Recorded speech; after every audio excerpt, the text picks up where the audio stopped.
And we are joined on the phone now by News Hour special correspondent Reza Sayah in Tehran. Reza, what's the atmosphere on the ground right now? Are people bracing for escalation? Are they trying to carry on with some sense of normalcy? Well, it's been relatively quiet today here in Tehran. This is day 20 of this war. Almost every day, Tehran has been bombed.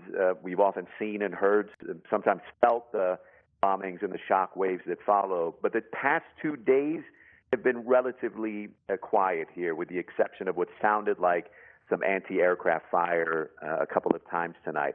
And the streets have been quiet, too. Over the past 3 weeks, my guess is millions have left the capital. Many of them are obviously exhausted and scared and don't feel safe.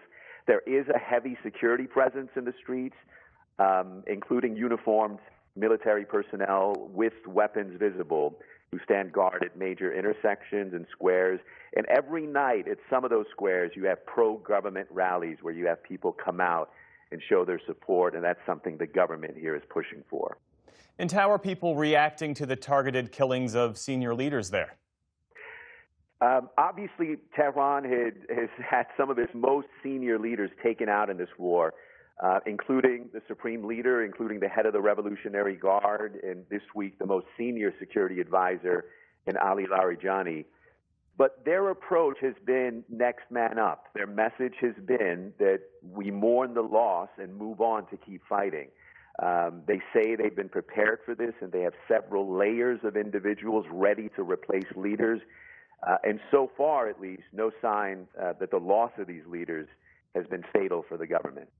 Here in the U.S., the growing question seems to be how and when does this end? What are people there saying about whether there's an off-ramp in sight? Yeah, it's impossible to say when this war is going to end. Obviously, it ends when the two sides connect, talk, and agree to end this with some sort of agreement. What's noteworthy is Tehran's position. Their message, both from military and political officials, has been consistent, and that is this war was imposed on us. We didn't start this war, but now that it started, we're going to fight and exact the cost on Washington. And their message is this war is going to end when they receive a guarantee that they will not be attacked again. So it's a message that's designed to project strength and stability.